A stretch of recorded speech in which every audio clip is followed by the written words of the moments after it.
from Whitemarsh Township Police Department. A few housekeeping items before we begin. This is being recorded. We ask that you mute yourself if you are not muted already, but please feel free to keep your camera on for the next few minutes. We're hoping that you can recognize faces of neighbors and friends. And when our intros are finished, we ask that cameras go off so the focus can be on the speakers. Before we get into our agenda tonight, I wanted to recognize that we are coming up on a year of meeting in this space called Zoom. COVID has kept us in our homes for the last 12 months. And although we have built some amazing community here virtually, it is important to acknowledge the pain and loneliness and loss that has also happened in our communities. So in the spirit of support and friendship, I would like us to take a moment of silence for the 515,000 lives that have been taken by this deadly virus. Thanks for that. Sometimes it's nice to just stop and reset and have a moment of gratitude. Again, good evening. My name is Bridget Gill. I am a Plymouth Township resident. I live here in Plymouth meeting with my husband, John, my son, Brady, and my daughter, Maggie. I'm truly fortunate to be a part of the founding group of CAARSEA, which originated this past June. For those of you joining us for the first time, CAARSEA stands for the Colonial Area Anti-Racism and Social Equity Alliance. CAARSEA was born the week after the heinous police murder of George Floyd in May 2020. Many of you, I'm thinking, gathered in Miles Park on Germantown Avenue for an event called Circle in the Park, where we knelt for 8 minutes and 46 seconds to signify the amount of time Mr. Floyd had a knee on his neck. This was an event unique to Whitemarsh. And on that evening, a group decided that that cannot be the case anymore, that demonstrating that Black Lives Matter should be a daily occurrence, not a passing event or an annual acknowledgement. A Facebook group was formed a few days later, and today that group exceeds 1,000 members. 1,000 people who came together to elevate the voices of our Black and Brown neighbors. Just a quick shout out to some of the founding members that are here tonight. If you could give a wave: Melissa Livney, Gail Koskela, Luann Merkel, Sonia Pinkney, Jamina Clay, Liz Cheever, Allie Bartlett, Juliet Kersey, who's our tech master tonight, and Gail Plant, our moderator. So you see on the screen the vision of CAARSEA: for the Colonial area to be a community united to overcome racial injustice, where diversity is welcome, encouraged, celebrated, and valued. We work together to create and support systemic change at a local level in areas such as schools, police, and government structures. We respond directly to issues of discrimination, racism, and social inequity in our community. We raise awareness, model and facilitate courageous conversation, and provide resources for community learning and engagement. Tonight's purpose: raise the community's awareness about policies and practices of the Whitemarsh Township Police Department, increase the police department and the community's appreciation for the experiences of Black residents in their interactions with the Whitemarsh Township Police, demonstrate support from both the police department and the community for Black residents and visitors to Whitemarsh Township. Tonight's agenda. We will go over town hall participation guidelines next. I will introduce our moderator, Gail Plant, and then Gail will introduce the chief. Part 1 will be questions from our CAARSEA community members, followed by a video vignette, which will then be followed with questions by our moderator, Gail. Part 3 will be questions from town hall participants. I'd like to note regarding participant questions, during part 1, the general chat will be disabled, which is really in efforts for us to just listen. If you do have a question or comment, please know that if you're putting it in the chat, it's coming directly to me and I am recording it. And then during parts 2 and 3, we will enable the group chat, and I will be passing all questions along to the moderator so that she can use those in part 3. Please note, if your question is not addressed tonight, we have made record of it, and we will be sending them to Chief post-event. One more small piece, after our formal program tonight, we're going to hold a CAARSEA community check-in. If anybody has further reaction, wants to discuss anything that was discussed tonight, stick on this Zoom link right here, and at 8:40, we will be here to, create a safe space for conversation.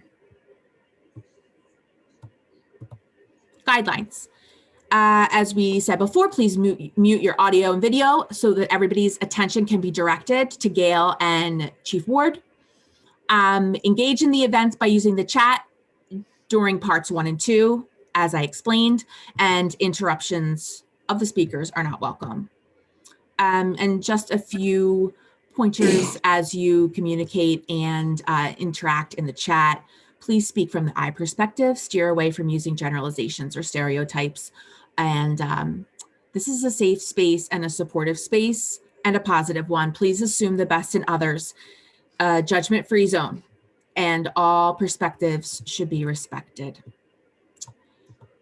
And without further ado, I would like to now introduce Gail Plant, who is a close friend. Now, we just met in June, but I feel I have learned and known her for so long. She is such a special person in my life, and I just am honored to work with her.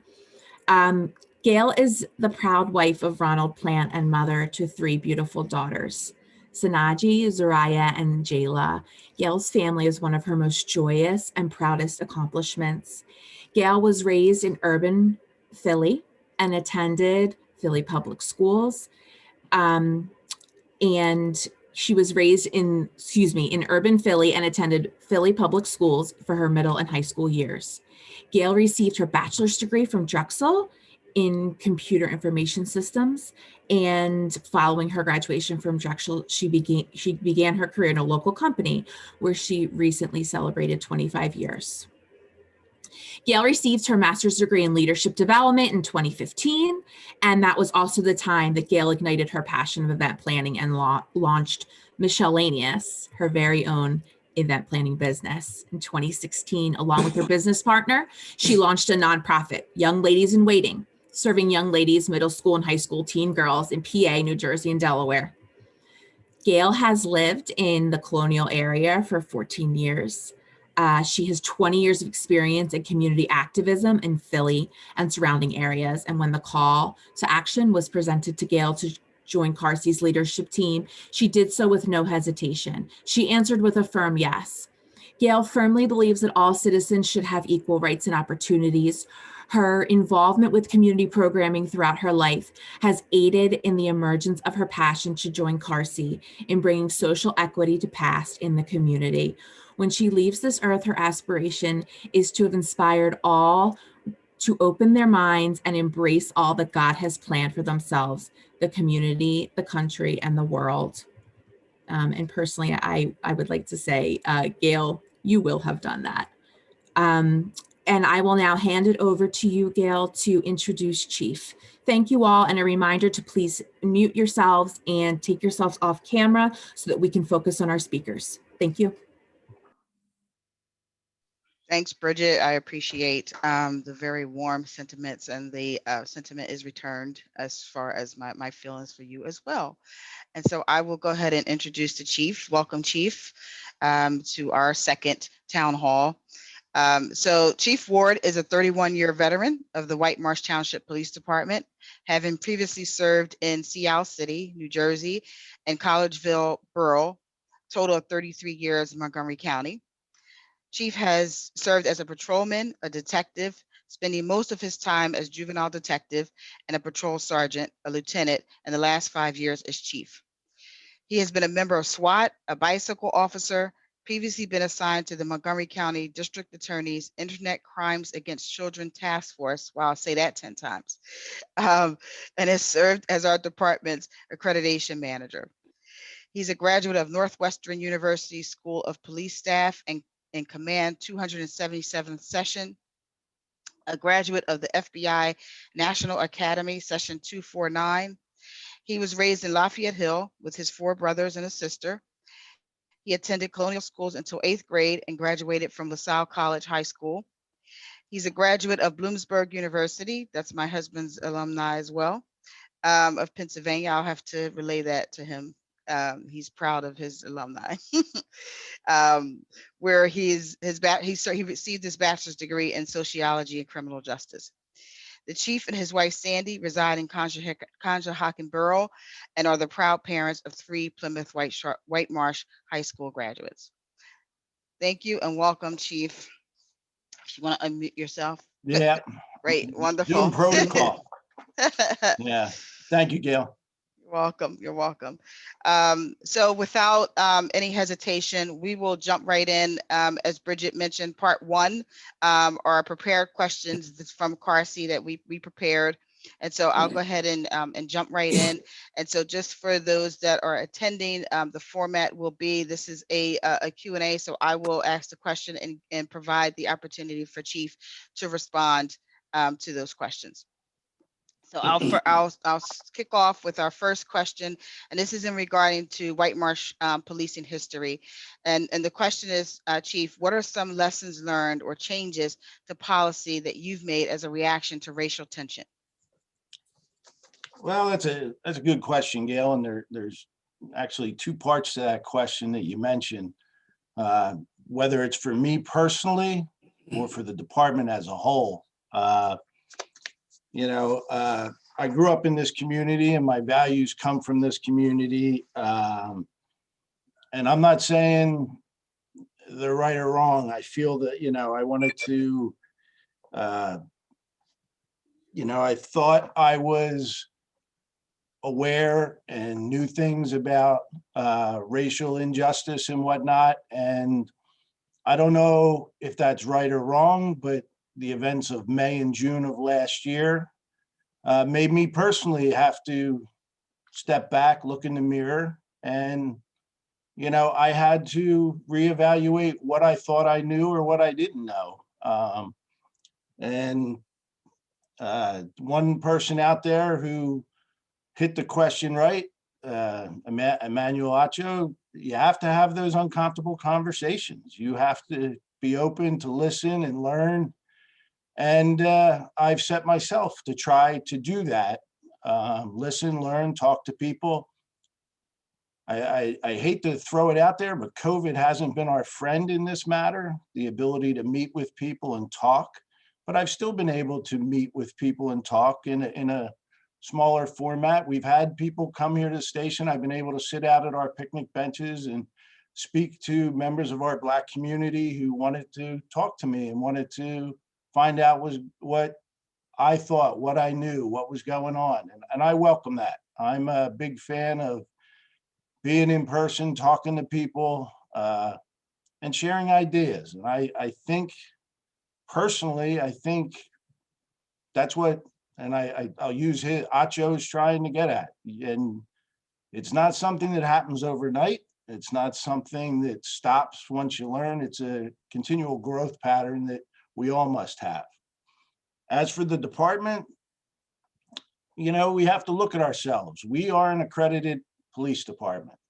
We follow what is accepted as the best practices in police services in the state of Pennsylvania. We're one of only 145 approximately police departments in the whole state who are accredited.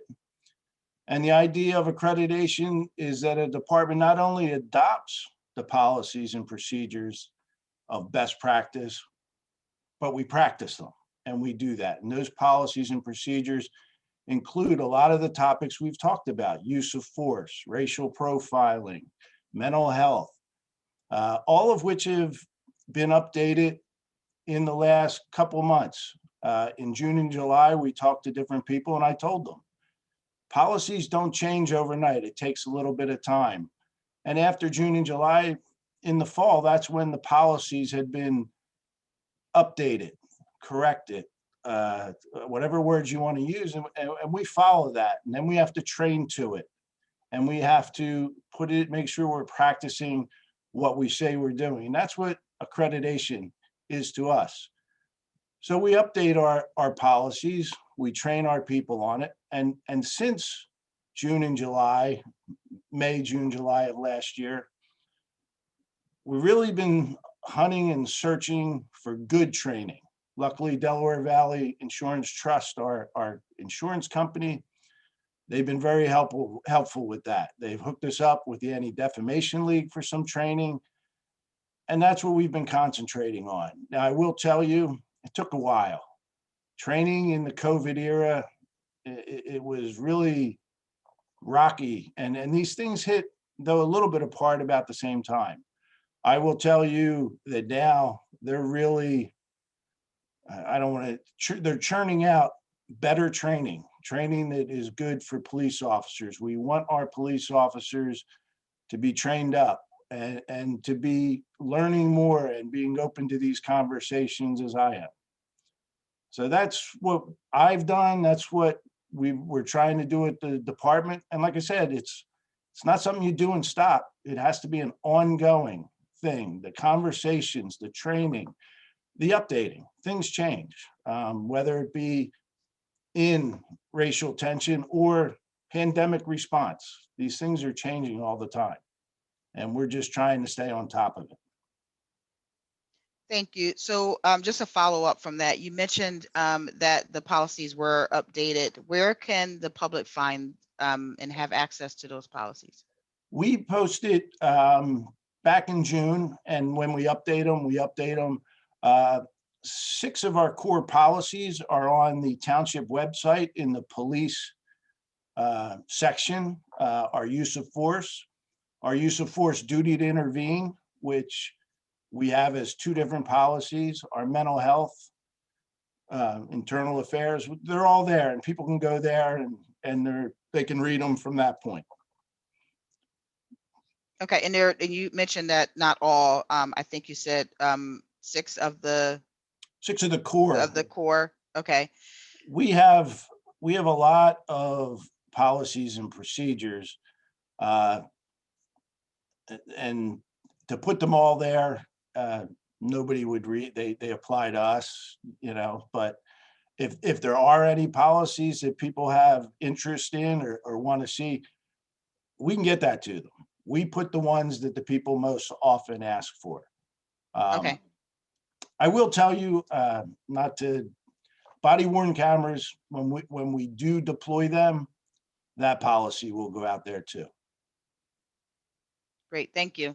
And the opportunity, I speak with the chief when you mentioned in terms of your small group or you enjoy, I will say, those small group discussions. I think just when you spoke of that, I think something that would be great if that became, obviously when we're all back and you can do more of it, right, out of the pandemic, but make it formalized, and people can kind of sign up to have a chat with the chief or speak with the chief, whatever title you want to give it, but to offer people that opportunity to have a more intimate discussion to address their specific needs. So is that something that you're open to? Yes, and as I tell my men and the women who work here, my door's always open.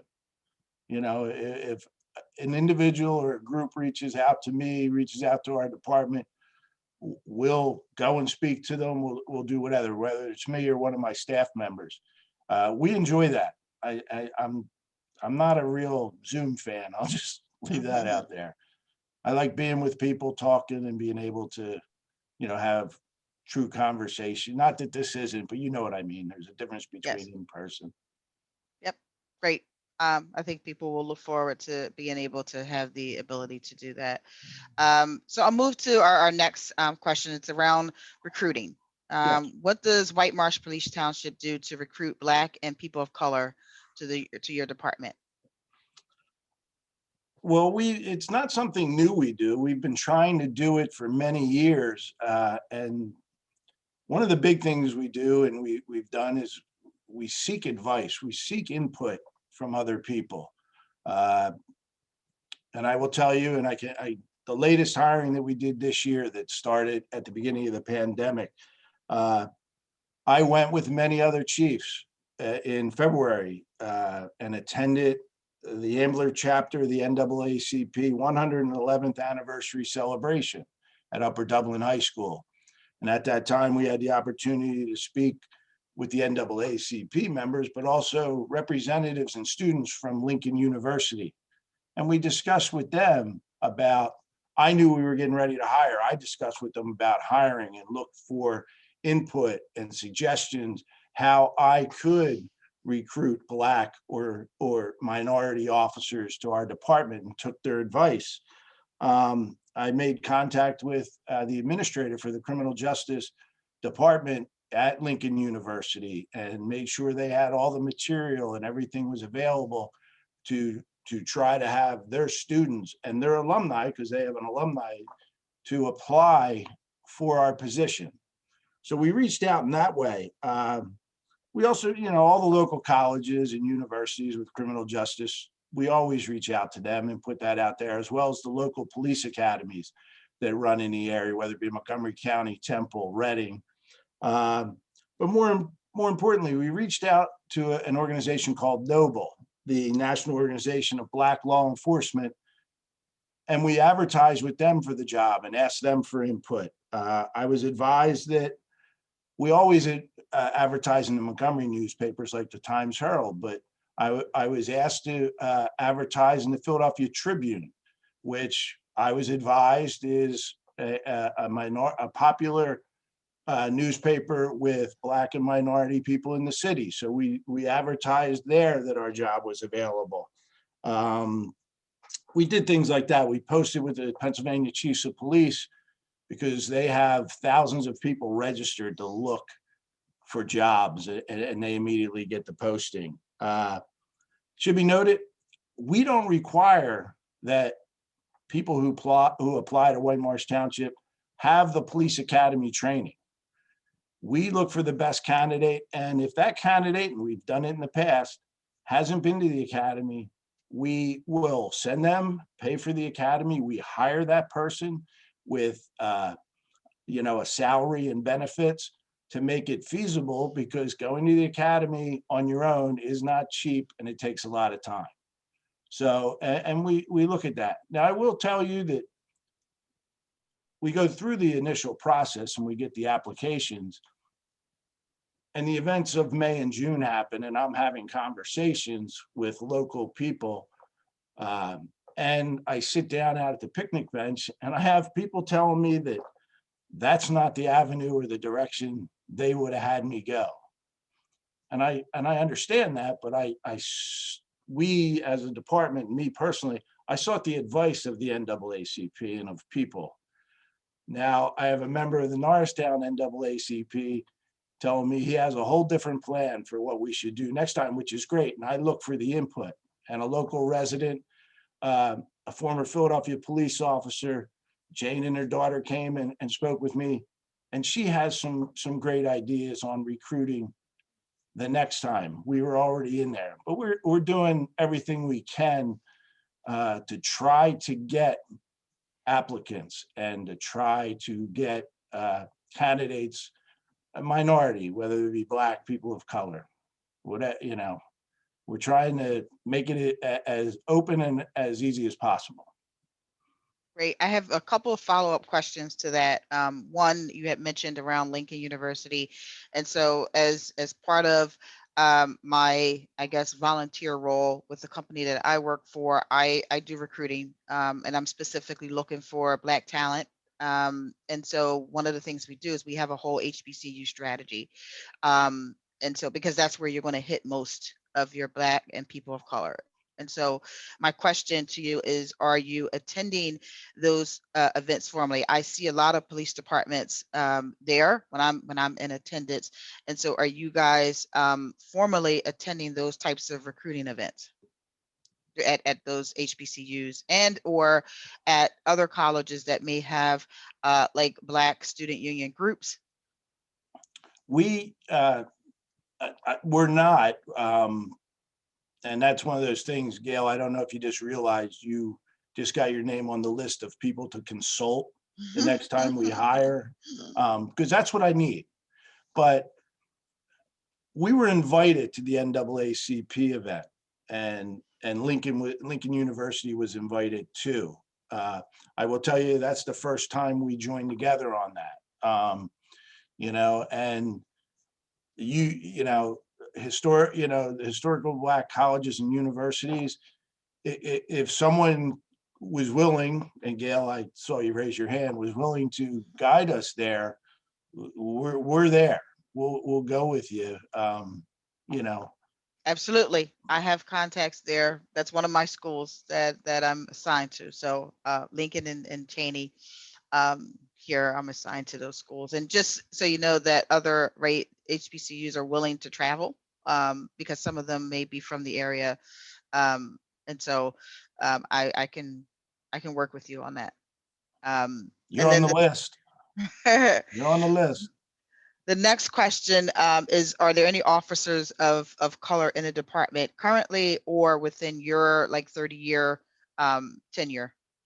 Currently, no. We have 36 officers. We have 3 female officers. But currently, we do not have any Black officers or officers of color. In the past, in my 30-year career, yes, we had a Black officer, rose to the rank of corporal, was our dare officer, and in our schools. And that officer chose to go in a different direction and is in private security work now. We also had a Filipino officer, and he was with us for a while, and he chose to go in a different direction. And it was where they wanted to go in their life. I didn't want, you know, naturally, I didn't want either one of them to leave, but they're not the only people in my career that have chosen to move to different law enforcement or decided that law enforcement was not for them anymore. Great, thank you for that information. And so while we're talking about data, if you could help us to know if you are ready, and if not, will you be open to report out on data regarding demographics of such things as traffic stops, tickets, arrests, and charges? And then a follow-up second question to that is, how can Whitemarsh Police Department report regularly without names, obviously to protect privacy? We don't. We do make certain reports as part of our accreditation standards. And there's also certain reports that we're required to make for the Uniform Crime Report, which we file monthly and is compiled yearly. Traffic statistics, and as deep as you have described, we do not. There's no requirement either through accreditation, and there hasn't been a call for us to do that at the level you say. Now, like I said, there are things that annually, as part of our accreditation, that we do have to document and is part of our standards that we maintain for use of force, bias-based policing, internal affairs reports, and things like that. Okay, thank you so much for that. And so in terms of police tracking and reporting, are police tracking and reporting local and regional incidents of hate, racist acts in either Colonial area, Montgomery, and Philly region? Are you tracking those? Meaning, obviously it's awareness because it's out, it's in the news. But in terms of, are you tracking it from the perspective of learnings, lessons learned from that? And if such situations are to occur in the Whitemarsh area, how would you be put the police department in position to address those types of situations? And the type of situations I'm talking about is there's been racist Zoom bombings, bullets, threats, things of that nature. There's a lot there. We depends what tracking, do we have a formal list? No, I mean, it depends what you mean by tracking. We share a lot of information. We'll start like within the department. We share our own information among squad to squad, officer to officer about as much as we can, whether it be these things or other things, trends and things that happen. I'm happy to report or not. It depends how you, since May, June of 2020, I have had reported to the police department 2 incidents that would fall under hate crime or racial crimes. Now, again, that's what's reported to us. If something's not reported to us here at Whitemarsh, I can't comment to that. One of them is, in a local apartment complex, swastikas continue to appear in one elevator area. And we're investigating that and we're working on that. That's a hate crime. It's done. It's been removed and replaced. Someone's doing that.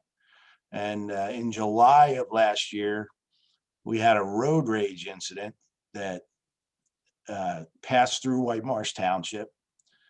We got involved with it, and where one of the people involved was charged with assault and ethnic intimidation with the assistance of the Montgomery County District Attorney's Office after we were able to sort it out. And it was started as a road rage, came through our area, ended up in Philadelphia, but we ended up taking the charging on it due to an adult male attacking the car and pepper spraying children in a car and whatnot. But we did that through the district attorney's office and took some time, and our detectives really had to work on that. Now, in our region, the Colonial chiefs, if you want it, myself, Chief Merciati's, Chief Metz, and our staffs and whatnot, we communicate all the time. We're sharing information, as is the same for the school district and any other entities. We're well aware. You mentioned Zoom bombing. I've discussed that with Chief Pitcow. That's Springfield Township, not ours. But, I personally participate both locally and then in the eastern regional part of Montgomery County with other chiefs like Chief Pitcow and the chiefs of Abington, Cheltenham, and other places. And we're sharing information on all topics, including these. And then countywide, and then I'm involved in state organizations. There's so many organizations where we share information, as do various members of my staff. The detectives have their talk groups and stuff. Do we track them? No, but when there's noteworthy events, we make sure that our people are aware of them and are looking for them, and we're prepared to answer to them if they're in Whitemarsh Township. Great, thank you for that. Just making sure we are sticking to our time schedule. I have 2 more prepared questions, and then we'll move into our part 3. And so this is our kind of prepared next set of prepared questions around mental health, focus on de-escalation and collaboration. So which mental health professionals and or agencies do you collaborate with? We here at Whitemarsh, we anybody we can, but the main people are Montgomery County Crisis Intervention. They deal mainly with people who are in crisis and are willing to take voluntary help. We also have Montgomery County Mobile Crisis. They'll come out to the scene when we request them and it's safe to do so. Montgomery County Emergency Service is the agency we deal with when we have to deal with people who are going to have involuntary services. As police officers, we're compelled to take people there to have exams. If you've heard 302 warrants, we have the ability to bring the people and then file the warrant. as police officers. Other people can file it, a 302, and then they'll come out and we'll assist emergency services with the service of those warrants. So we work with them. They also provide training back to the police officers, and we've participated in their training. They run everything from 2-hour classes to all-week classes, depending, and we get our officers in there for them to be better trained on dealing with and managing mental health crises out here in the township. People might not think about it. Both the Montgomery County District Attorney's Office and the Montgomery County Public Defender's Office have divisions that help and will work with us when there are mental health, especially when mental health crisis and criminal activity collide. So they have people who concentrate more, and they've been helpful to us as another area to go for advice, guidance. We're the township, they're the county. By sheer numbers, sometimes they have more experience with it, and sometimes they have a greater resources that we're not thinking of. Common Pleas Court has, specifically in Montgomery County, has a mental health court. They have some specialty courts, and mental health court is one of them. It's not so much but we've pointed things in that direction to help us and to guide us. On the private side, Brookland Behavioral Health is located in Whitemarsh Township. They are open for phone calls, and they come in and provide us training on topics. We bring them in for roll call trainings and trainings in the building, and we work with them regularly. Horsham Clinic is also available, and we use them a lot.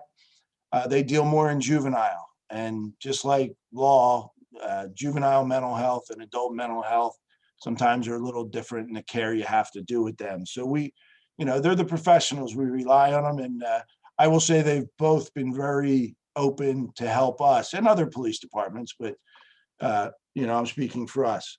I will also state our Whitemarsh Community Ambulance and other local ambulances, our paramedics and our EMTs are also, it's not their primary either, but a lot of them have had additional training in mental health emergencies. And when it's safe to do so, we not only get them to the scene to help us, but they've also been able to bring some of their training and impart it to us, along with some of our other first aid training and whatnot. Okay, thank you for explaining that. And then just to dive a little bit deeper into that in terms of the protocols that are in place in working with these crisis centers, how can Whitemarsh Police Department enhance those relationships? So you had mentioned earlier in terms of the violent type of situation. So when it's not violent, and let's say the Whitemarsh Police Department is called out to a situation that's non-violent, what is your protocol at that point? And you realize that it's a mental health situation. Well, our policies and procedures spell out the different ways, and that policy is available to view on the website. So I won't, but the officer in their ability has to evaluate, and they also have to determine what level are we at, and what does the person experience the mental health and their support system, what things do they have available that we can leverage to help this person. The biggest thing is determining how and where we can guide people or take people for help. There's no two situations are ever the same. So I don't know if I can answer that exactly, because the officers, based on their training and experience, have to evaluate the situation and try to guide it to the best solution for the person who's in crisis. Like you said, if it's nonviolent, we try to we've gone as far as to help them contact their own insurance company if that's available, and see if we can guide them and help them with that process as someone who's one step removed and may be able to make a decision a little calmer, or make that phone call for them and see what we can do to help them move along to a resolution. And there's been times when places like Brooklyn, we've called them and asked if they could guide us. We use whatever tools we can. Now, would you agree? I have several friends who are either mental clinical professionals or some field, and I think there's a big difference, or a difference, I won't necessarily say big, between mental illness and mental health. And so, in this current climate, right, that we're in, between the pandemic, between the racial injustice that's going on, right, I think that everyone has some level of mental health concerns at this time. And so with that, the potential for those situations to be heightened, I think there's a higher percentage of potential for that to be there. And so I am getting to the question. My question is, would you agree that as a community, and you, the police department, being a critical part of the community, could partner a little bit differently in terms of a proactive approach to figuring it out? Because when I talk to my friends who are in that field, and when they talk to their clients, one of the pieces of advice that they give them is to not call the police first in a mental breakdown or whatever the situation is in terms of mental health. And the reason for that is we've seen it, and not necessarily happening in the Whitemarsh Township, but we've seen it on the news in different communities and communities close to ours, right? We just had one this past summer where the young man was killed, and he was having a mental breakdown. And I believe that had a crises type center been called to the scene first, the potential that they could have de-escalated. And so where I'm going with this is in terms of being able to educate, right, in terms of partnering with these crisis centers to do some proactive education with the community, and educate the community in terms of, hey, and again, you guys aren't professionals in this space. And so when you that's where you bring in the partnership with the crisis centers to introduce some scenarios to help the community and educate the community on what we should do as a totality from a community. So is that something that you've thought about? And if not, are you open to taking that approach? If I understand, as I said, we partner with Montgomery County Crisis, and they will come out, but that's always after we've been there. It's a time response thing, and again, people call us more. We do find some of these on our own, but people call us and we respond and we do the best we can.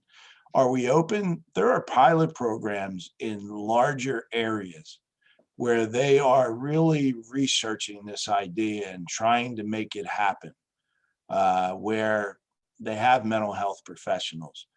But the problem that we see here, we're a small department.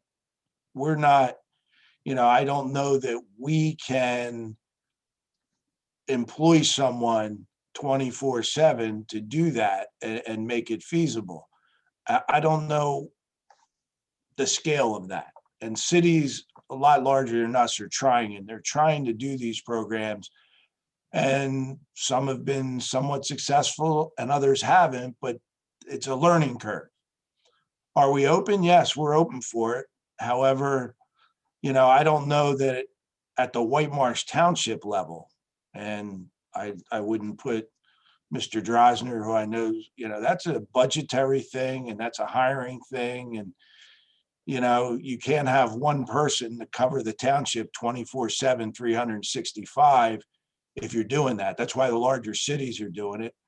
And could it be done at a county level? Well, they're doing it now, but it's a call and respond. It's not a go first because of the time restraints and whatnot. So there's a whole lot of moving parts with that, yeah, we'd be willing, we didn't jump up and down as police and say, we want to handle mental health.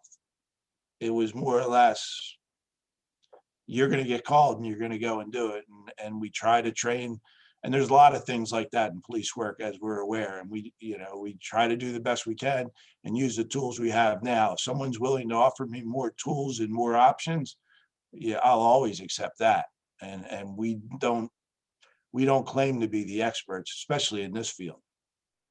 And I'm grateful, that you're open to it, because I think we have, a few mental health professionals in the community that, may be willing to sit down and talk to you about ways that we can strategize without impacting budget, without, impacting any impacting the department as a whole in terms of the service, right? Because you guys are there to protect and serve. And so I think that's something that as long as you're open to it, since I'm going to be talking to you about HBCUs anyway, we can have that conversation. Well, I'll be bringing some friends along for that conversation, because I am not a mental health specialist at all, professional. And so before we pivot over and shift to the, we have a video vignette that we want to show. And before that, just one more question, and that is in terms of the police department's role and presence in the schools, specifically and particularly PW, since you guys are the prominent department in that area. Well, yeah, Plymouth Whitemarsh High School is located within Whitemarsh Township. There's a couple different reasons. We have, and again, I'm talking normal school when we're doing this, and we're not doing virtual and all. We have a student group that meets during activity period, our student coalition, which is run by our public relations sergeant and some of our civilian staff, and they go up there, and as part of that activity, the kids have the opportunity, and we bring the dogs in, the officers in, to sit and speak with them. They can ask any questions. We do that during activity period. We combine with them to do SAD programs, and they use through State Farm Insurance, we have done the driving simulators as we discuss drinking and driving and other things with them.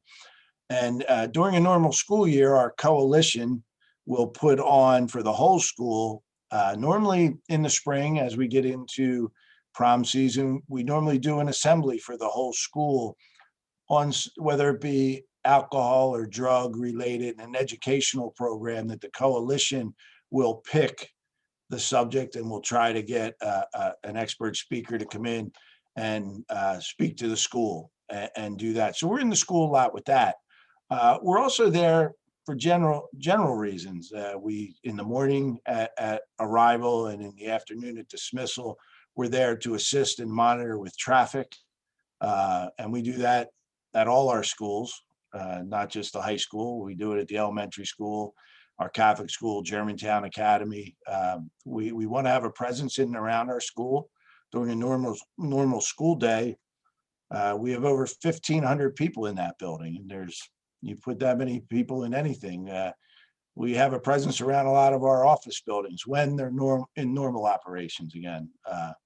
So yeah, we're in, and we go into the school. We've had, especially the high school, both Germantown Academy's high school and ours, we will have teachers come in and ask us to talk to other classes about civic things, social studies and whatnot. So we have officers, we have a few alumni from PW who really enjoy going in and talking in classes and, talking about the law and different things with the kids and give them an opportunity to speak with us. Over at Whitemarsh Elementary, we take advantage. We go in and read books when they have the read book programs. We want the kids to know us and see us, and we do cheat sometimes, because all you got to do is take a four-legged dog out of your car and walk in, and the kids really love that. So, but it's just a familiarity thing. So yeah, we're in and around the schools and the school properties. a lot, especially when there's a lot of people there. Great, thank you so much. So as I stated earlier, we're going to shift, and Juliet should have our video queued up. And ironically, you mentioned, and I promise you, we actually did not, because we shifted to this uncomfortable conversations with a Black man, and this is police version. Initially, we had solicited some stories from the community. We did not receive any stories. However, we thought that this video, and we're going to do a vignette of it. We're not going to play the entire 22 minutes, but we will encourage everyone to watch the entire video. And if you have not watched these conversations with Emmanuel Acho, it's definitely well worth it. He has several episodes on YouTube. And so without further ado, we will watch, it's about a 7-minute, I believe, vignette of this video that we will watch together. And then I will ask the chief some questions resulting from what we watch. Yeah, just give me a thumbs up that you can hear sound when it starts, please. Nick, I'll go back to you. How do you feel when you hear the phrase Black Lives Matter? Black lives do matter. We need to pay attention to some of the injustices that have happened over, the last 100 years and beyond. Where Black Lives Matter becomes confusing is when it becomes very divisive. Right now, in the midst of a political election, there's questions on whether Black Lives Matter is a social movement or is it a campaign. And I think when we pass the November elections, I think we need to focus on continuing it as a movement so we can create a successful outcome. Because if it ends on the election, then it was just a campaign. You have something, I know. Yeah, I mean, so the blue Lives Matter flag, right? The blue line, either on a flag or just black, blue, black, has taken on kind of a life of its own. Politically, currently, it's obviously flying on one side of the political boundary as opposed to the other. So when you see that, what do you see? I feel frustrated because I feel as though the agenda is being moved. Here's what I mean by that. To say any life matters is to assert that we thought that life didn't matter. So to say that blue lives matter would then assert that historically we've acted as though cops' lives don't matter. Whereas Black Lives Matter, historically, we have literally acted as though Black lives don't matter. All men are created equal. Late 1700s, we donned that phrase. They weren't talking about Black men, weren't talking about Black women, weren't talking about women, but we said all men are created equal. So now it's like, wait a second. Just in case they're not talking about us this time, let's make sure we specify that Black lives matter. Ryan, earlier you mentioned preparation and you talked about funding and you talked about preparing as a unit to step onto the scene. What do you feel when you hear the phrase defund the police? I think it means different things to different people. People who feel that, who want to literally take some of the responsibility we have as police officers and move it to somebody else. I'll be first in line to sign up for that. Like, go ahead, that's great, that's a great idea. So we get a lot of calls with people who have mental health crisis. Mm-hmm. Who's gonna go to those calls? If you have somebody that is able and willing to go to them, that's great. The problem is it's not black and white where it's like, oh, these are just mental health calls. If you have a mental health call with somebody and they have a knife, the social worker's not gonna go. Once we make the scene safe, then we call them and say, hey, I got so-and-so down here, can you come down here and talk to them and kind of work through their issues. But defund the police doesn't upset you when you hear it? Abolish the police upsets me, but defunding us, I mean, if other people can handle some of these calls, then that's fine. And again, if you're telling me there's a way somebody else can handle some of this stuff, I'm all for it. That's interesting. I hadn't heard it like that before. Manuel, for a long time, I didn't know how to process it. I didn't know how to take it. When I hear the defund thing, I feel like some of our communities are abandoning us. Mm-hmm. Prior to May 2020 and George Floyd, we were in the midst of a pandemic. We were doing the best we can for our community. People were showing up to the station, bringing us treats. We were heroes. After that, they want to defund us. It hurts. Why does it hurt? Because I feel like for 15 years, we've made, and I can speak to all my partners in the room. We've made a lot of sacrifices to be a part of the community, to try to help people. And it felt like people were turning their backs on us. We're not perfect, but I don't think we're at a point where we can just abandon what we've built. We want to be a part of the solution. We understand that the relationships are important, and inherently it's about trust. Nick, can you speak to that? Because you are actively in the field, how it makes you feel knowing you're sacrificing every day in the field, but then you might come home and see on the news or see on social media that defund the police is being chanted around the world. How does that make you feel? So my initial response was visceral, and it made me upset.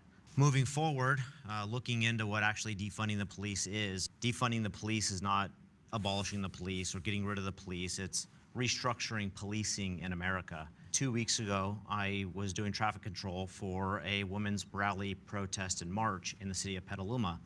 Many of the occupants of the rally had signs, defund the police. The interesting thing with our community is while they're holding signs chanting defund the police, they're walking over and saying, thank you for your services and thank you for being out here. That's kind of a paradigm shift, and threw me for a loop when somebody is coming and thanking me while they're holding a sign that I'm supposed to be offended by. Again, it comes down to communication and dialogue and creating that opportunity, but it's not a scary term anymore.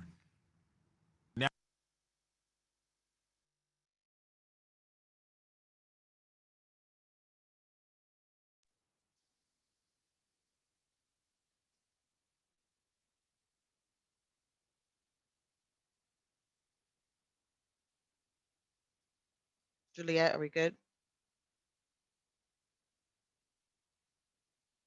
Can you guys hear me? I can hear you, yes. Okay, great. Thank you. I wasn't sure if we were done. Yeah, I wasn't sure. My screen went completely blank, so I just wanted to make sure. So, and as folks digest that video, and again, we didn't want to take up the full time and play the full 22 minutes. So please encourage. The link will be copied in the chat so that you can access it. So wanted to kind of follow through really a couple of the questions that were actually asked in the video. And so from your perspective, Chief, what do you think when you hear or see Black Lives Matter and also Blue Lives Matter? And we've discussed this. Black Lives Matter there's always people who make it seem like two different things. But if you listen to what they said here, and I would recommend everybody watch as many of the Emmanuel Acho videos and small parts as they can, because he goes through different things.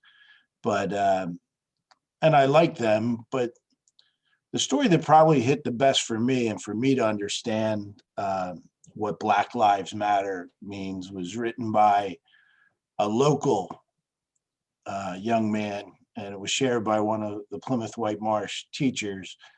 And it's the story of, if there's 5 houses in a cul-de-sac, and there's the black house, the white house, the Hispanic house, and the black house is on fire, why would the fire company come and pay attention to any other house? That's where we need to have our attention right now. It's not that those houses aren't important, but where we need to pay the attention is to the issues and problems that Black lives, the Black community, is experiencing. And as I said earlier, I was unaware of, this isn't a today issue, it's a historical issue, and to understand the history behind it. And if that's what people are talking about, I can better understand it. And this young man wrote about the houses being on fire and then converted over of his life growing up here in the Colonial School District with its 3 boys. He has 2 brothers, and their experiences and his worries, and he put it in terms and ideology, because I know these children. I watched them grow up. I know their parents. And I would never know how they thought until I read what this young man wrote and could attribute it to it. So when I think of Black Lives Matter, I think of now better or more educated what that young man was trying to tell me when he wrote that about his life and what he feared and what he saw. If that's the Black Lives Matter we understand, or we're talking about, I understand it. There's always people who try to make it more than that, but I'm going to try to educate myself from a point of somebody, rightly or wrongly, that I can picture in my mind and maybe get a better understanding of the thought process. Not something that I ever did before. And that's how I do it. Blue Lives Matter. There's Blue Lives refers to the police, and there's people in our profession who believe that we don't have the proper support and what we need as Blue Lives. That's how they identify. I don't see where you can't support Black Lives Matter and try to better understand and correct issues that need to be corrected, and at the same time support Blue Lives Matter, which is support the police. They are not opposing forces. There is a place. There's people out there that want it to be opposing forces and mean they do separate things. I don't believe that, and I wish more people didn't believe that and understood that there's a place for both of them, and they can be in the same conversation. These conversations that we need to have. Thank you. So I just you said something in terms of opposing forces and opposing forces. So I wanted to kind of go back to that because I think Emmanuel kind of said it a little bit, but you know, at the end of the day, it's supporting the police. I think part of what creates the opposing forces is the term Blue Lives Matter, because the Blue Lives Matter is not a life. And so when we talk about Black Lives Matter, we're literally talking about people's lives. And so, you know, blue is not it's not a culture, it's not an ethnicity, it is a job. And I think part of that is creating this opposing force that you talk about. So I just wanted to make that comment, and also to, you know, agree with you on the analogy that you used, that the young man used in terms of Black Lives Matter. And again, not to, you know, make Emmanuel Acho the king of Black Lives Matter or anything of that nature, but he's just very good at bringing things to light. But one of the analogies that he uses, and not in this particular video, but it's actually in his first episode, when he talks about Black Lives Matter, to get people to understand. So not just to the chief, but for anyone that doesn't really kind of understand what the movement is about. And so the analogy that he uses is, right, we're in the middle of a pandemic. And so because we're in the middle of a pandemic, that's the focus. And it doesn't mean that cancer doesn't matter, diabetes doesn't matter. It just means that we're in a pandemic, and that's the focus that we need to have. It's the same with Black Lives Matter. And so just because we're shouting Black Lives Matter, it doesn't mean that other lives don't matter. It just that means that we're the ones under attack right now, and we need to be the focus. And so I just wanted to put that out there as well. And so just going to move to around the defunding the police. What are your thoughts on defunding the police? And one of the police officers mentioned the abolishing term. And so what are your thoughts when you hear that term? Well, as I said in the video, there's two different, like if you're talking about abolishing the police, that's, you know, that's hard. That's defunding without a plan. Now, if you're talking about defunding the police, but what you really, and I don't know if it's the right term, the wrong term to use, but you're talking about working on a plan to move the responsibilities appropriately to other places, and then possibly allocate money to the appropriate place under a planned way of doing that, yeah, we have to look at that. But if you're planning on just taking money away and defunding with no plan to pick up where there is, problems that we address, rightly or wrongly, they get put on us, then that doesn't work. It doesn't, the term originally defunding the police, yeah, it sounded like people weren't supporting us. But when you talk and listen to people, and we've talked about a little bit tonight, some of the things about having a better plan with mental health. Nobody's saying stop what we're doing right now. They're saying let's build that plan. And as part of that, as we build through that, if funds are moved appropriately and we're answering the question and addressing the problem, that's a good thing. But if we're just saying to defund and abolish without a plan, that doesn't work for me, and I don't think it works for any of us. It has to be a built program, and it takes time. It's not defund them tomorrow. It has to be thought out. That's the way I look at it.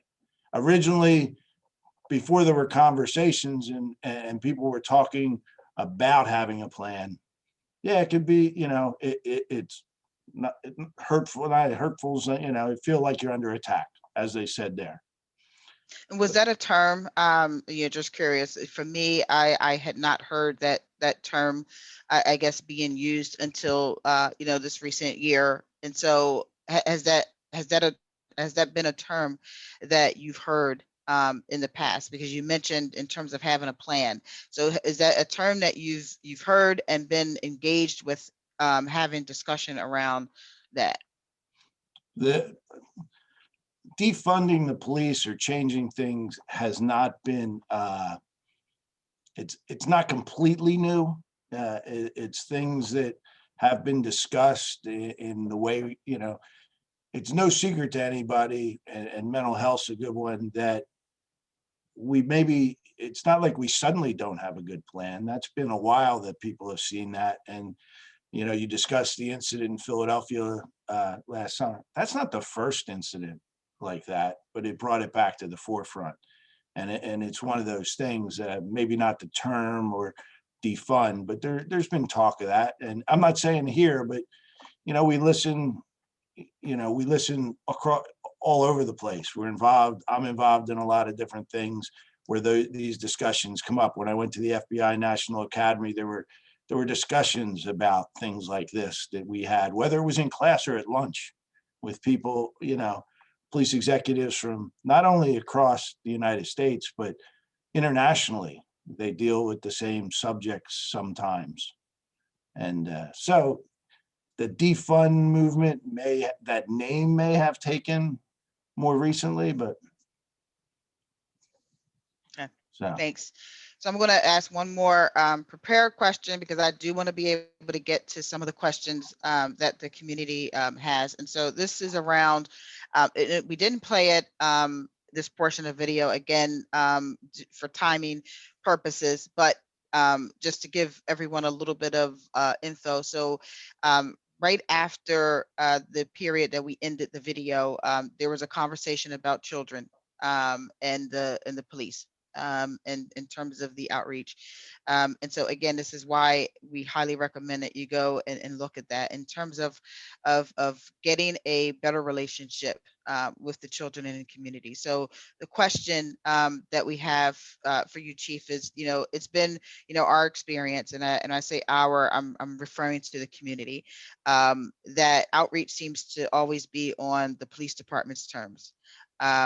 And so we think that this is an attempt to better understand the needs of the community and what our desires are.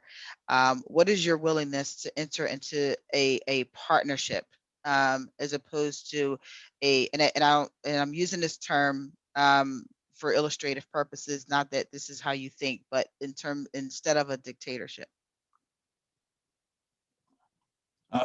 You mean for interaction with the community? And so outreach specifically with our children, in terms of and now in Black and people of color, right? And so it is evident, right? In talking, I have girls, and even my girls, when they think of police, it's not a, um, it's something that is fearful. So if I have two daughters that are drivers, and this is just my way of trying to give you an example. They're Okay. drivers, and when they feel like they get pulled over by the police, it's a fear factor for them. It is not something that okay, if they didn't do anything wrong, don't suppose anything wrong, and they're like, oh, okay, I am going to talk to this police officer. Or even to the degree of just being able to say the police are my friend. The police are truly here to protect and serve. I can walk up to a police officer and engage in conversation or so forth. The majority of the Black community do not feel that that is an open space for them. And so with our children, and I apologize because I believe there is a program that you have. And so when I mean in terms of being a dictatorship, meaning that it's on the police department's terms, as opposed to really fully understanding what is it that we desire, what is it that we would need. So building a partnership to better understand that. Well, I don't even know where to go with calling it a dictatorship because I don't even know. We here, there's a lot of things that go into the 6 pillars of law enforcement, building trust and legitimacy. We try to run programs and have open time and access to the police department, whether and I know you said children, our cop camp program. We invite the children in to for a week-long camp where they get exposed to the officers and to what we do as the police department. And that's for, we keep that in the 10, 11-year-old range. And each year we host 35 children here for a week. And, we open ourselves up. We're involved in the student coalition at Plymouth Whitemarsh High School, where we bring officers in and let the kids talk about whatever they want with that officer. And the same reason why the teachers bring the officers into, classes, and why we go into the elementary school to read books or just to visit or have the dog walk through, to try to break those barriers down for all children and let them know and have the opportunity to talk to us. We go to public events when we have public events, and we're in the public. Businesses and organizations, again, that's adults, but you call us, and if we can do it, we come out and we meet with you, and I encourage my officers in the nicer weather, be out in the parks, interacting with the kids, just being there. I will say, for me, somewhat different. I grew up here.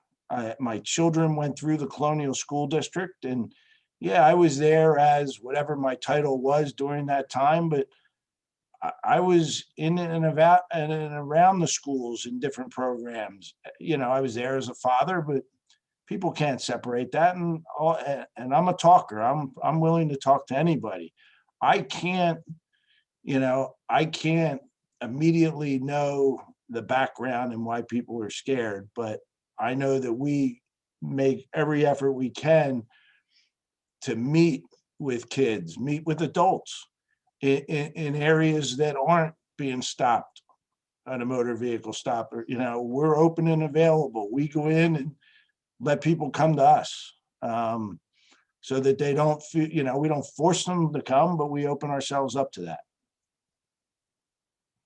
Thanks. So I guess I'll just end, and it's more of a comment. I think that there's a level, and I can represent from a Black woman's perspective who do have children, and I have a husband who's been profiled in this community, and so I think from that perspective, when I speak of the fear, it's in the moments when they're pulled over, or if they're, feeling like they're in some sort of danger.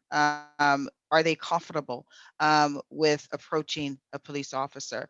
And so 9 times out of 10, they are not, because at the age of what you just mentioned in terms of the cop camp, right, 10 and 11, at that age, they're having conversations. They're with their parents. Their parents are having to have conversations with them about how they need to behave so that they can get home. I had to have the conversations with my daughter, right, wrong, or indifferent. I teach them to advocate for themselves. But when it comes to the police, if they're being stopped for whatever reason, they may not have done anything wrong. They could be with somebody who did something wrong. But here's your thing. I need you to keep your mouth shut, and I need you to get home. We need to get to a point where we don't have to have that conversation, because our white colleagues, and I've talked to my friends, my white friends, don't have to have that conversation with their kids. And at the end of the day, from a humanity perspective, we're all human. None of us should ever have to have that conversation, because the role of the police and the role that you all play are to protect and serve the entire community. But our Black and children and people of color don't have that trust. And I think that's where the key is building the trust within the Black community, and specifically with our children, so that they can start to trust, and then they may one day want to even be police officers themselves. It starts, at a young age, and if we can get them to that, it takes, your department at an individual level, because it has to start at the individual level and local level, and build up. And that way the entire department will then look like the friendly place that we expect for it to be. So I'll end this If you part. could, a minute. Oh, you want to comment? Go ahead. Yeah, because you don't, you suggest, we're very aware of that whole scenario, but automatic, it's like that we make that happen. And our officers are out there doing their job. We're doing everything we can to be open and treat everybody the same way. Just as you don't know where that officer was before that, the officer can't always understand, and it's not, maybe they can't understand it because what did they do to have that?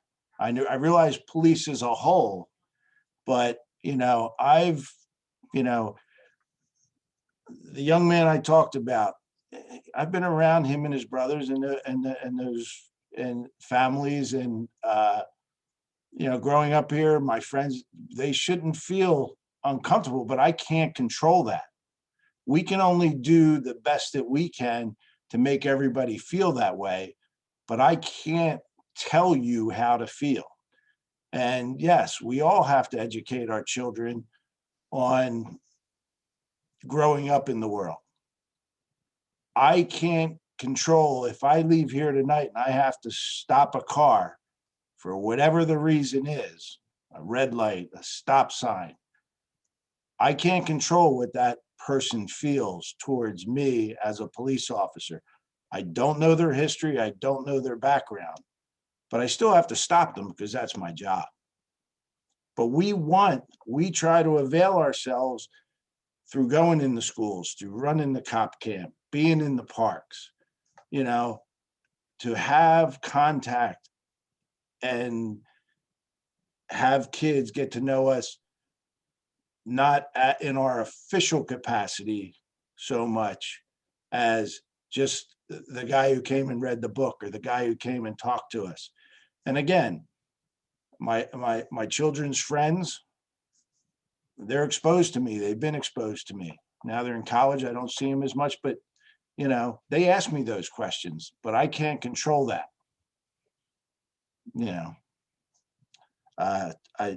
It's not something we do intentionally.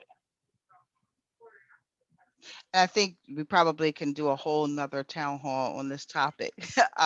But I don't want to belabor the point because I do want to be able to get the questions in from the community. And so I have a few questions. And by the way, so we opened up the chat at the point in our part 2 when we were doing the prepared questions. So if it feels like we're going backwards, we're not. We're just now, people may have be responding to some of those questions. So our first question, is there anything I can do as a civilian to protect the safety of another civilian if I were to ever witness in public someone in an unsafe situation where police officers may be mishandling the situations?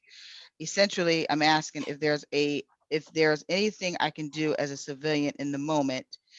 I apologize, I should have my glasses on. In the moment to prevent a tragic event. And that question's very broad, and it's very situational. I could go, but the big thing,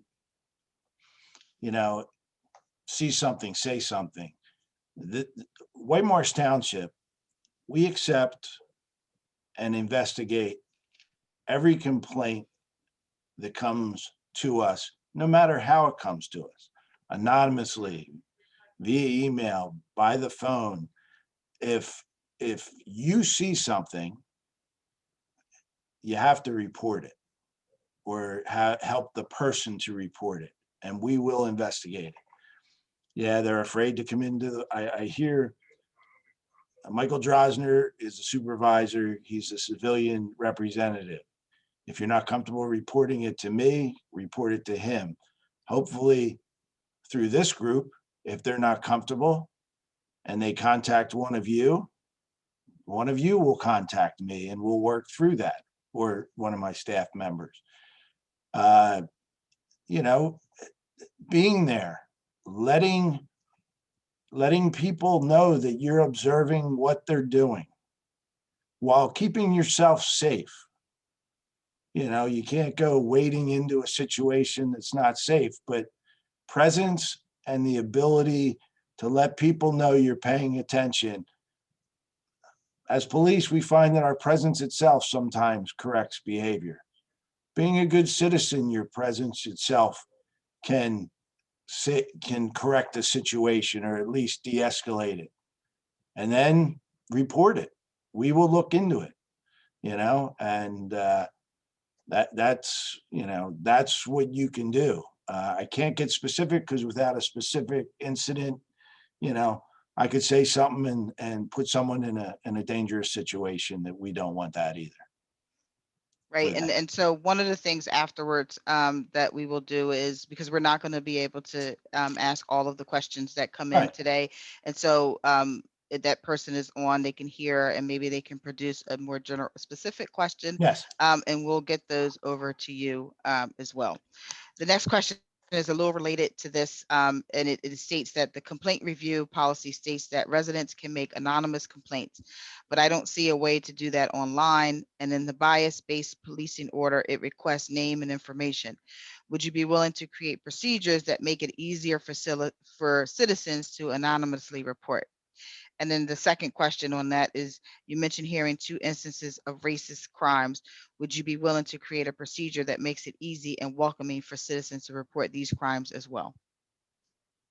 Let's go with the first one, with the so I make sure I get it right. To file a complaint. Yes, we want people, and I can't sit here and tell you I know what the avenue to do that is right now. We do have an anonymous complaint through the website where you can go on and report anything anonymous. It's crime, but you could report anonymously a problem with officers or a problem you perceive through the anonymous tip line that's on our website. And people do use it to report crime and other things already. In my time, from lieutenant and chief, we receive letters through the U.S. mail that are not, that are anonymous, and they come in. and they get forwarded to me, and then we have to, if the information's there, it can't be, well, I saw an officer the other day and I thought he was doing something wrong. That's kind of hard. But if they give the information, that's all we need to go forward and start an investigation. If they would contact you, not you, the group, and you would bring, however it comes to us, we're going to investigate it. So there are avenues. I didn't think about a formal way, so I don't want to answer that and get myself all twisted. And what was it? I'm sorry, the second part? I apologize. Give me 1 second. I really should have had my glasses on for this. You want mine? The second part of the question was, you mentioned hearing 2 instances of racist crimes. Would you be willing to create a procedure that makes it easy and welcoming for citizens to report these crimes as well? We always accept people coming in and reporting crimes. I don't know. I don't know what the person who's asking that question, I don't know what's uncomfortable about it now. So I don't know what I would do to do that. So that's a conversation that, if I understood it, again, there's also that anonymous ability through our website, through, the US mail, through that. And I believe in part of what this group stands for. I believe, and I don't want to put words in your mouth, that if someone came to you, I don't think you'd have a problem coming to me, and you being the group, or, so, but again, it's too general for me to get real specific, because I don't understand it completely beyond Right. that. And again, I didn't, I mean, obviously I'm not the one that asked the question. Right. But we are gonna start to wrap up. For those that still have questions, we are collecting all of the questions that you are putting in the chat. And so we will get those questions over to the chief. And for any of the questions that were asked and he's asking for more specificity, if you're willing to provide more of that, we'll get those over to him as well. And we'll get those questions answered to you. And again, so I'll answer your question in terms of, no, I'm not afraid, but I think that, people are for various reasons, and reasons based off of their own experiences. And I think that, whether it be specifically with Whitemarsh or just in general police, that they may not have the level of comfort and trust, right? I think it kind of all goes back to that. And we have to be able to, as a community, to build trust, right? We were having this conversation for partly for that reason, is to build the trust between the community and between the police, so that we can establish a level of trust, so that people feel comfortable and being open to for trusting you, or not you specifically, but trusting the police department. And so I think, knowledge is key. When we know better, we do better. And so this is a step in the right direction in having this town hall and having this dialogue. So we thank you for participating. We thank you for your level of transparency. And then we'll thank you in advance for answering the remaining questions with whatever format. And we CAARSEA, will talk to you about what format you want to answer those questions in, depending on how many come in. And Gail, I don't mean to, I don't want to answer a question if I don't understand it. So if people want to make sure that it's clearer, I think that'll help all of us so that we can have a clearer answer. Just to backtrack a little bit, I talked to a lot of other chiefs, and Pat Malloy of Abington, he told me of over there, they have their own NAACP chapter, and they bring issues to him because we don't have a specific NAACP chapter. And I don't mean to put it on CAARSEA, but you seem to be a strong group of people who probably, to get us in the right direction, wouldn't mind shouldering a little of the weight to answer, to answer for those people's needs. And it's a conversation among all of them that we've discussed tonight that we probably could have and go from there. Great, thank you. So I'm going to turn it back over to Bridget, and Bridget's going to close us out. Thanks, Gail. Hey, everybody. So we would like to give you a chance to give us feedback on this program tonight. I'm hoping, Rennie, you can drop a Google form survey. It's actually SurveyMonkey link in the chat so that we can get some feedback on what everybody thought about tonight. Please do that at your earliest convenience. Also, feel free to share in the chat a takeaway from tonight and ideas for any future town hall topics. How can you follow us? How can you get involved? You can follow us or join us on social media. If you're not already, please do. On this slide, you'll see all the ways that you can connect to CAARSEA and the ways that you can connect to Whitemarsh Township PD. So we really invite you to do that. I know I can speak on behalf of CAARSEA in that we're really trying to grow, get more organized. It hasn't quite been a year yet, but we are really trying to branch out and, grow our membership and get more folks involved. Okay, I could do next slide. And with that, I would like to thank you for attending tonight's town hall. I want to thank Gail.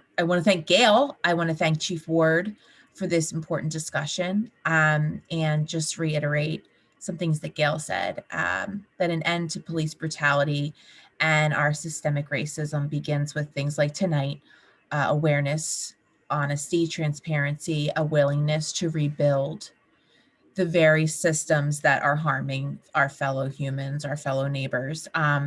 So moments like tonight need to continue, and I speak on behalf of CAARSEA when I say that we are committed every single day to working toward a safer, more equitable community for our Black and Brown neighbors. Black lives do matter. Thank you again, and good night. For those of you who would like to stay on for further discussion, please hang out while we get ourselves together in the background, and we will see you all at 8:40 right here. And thank you again.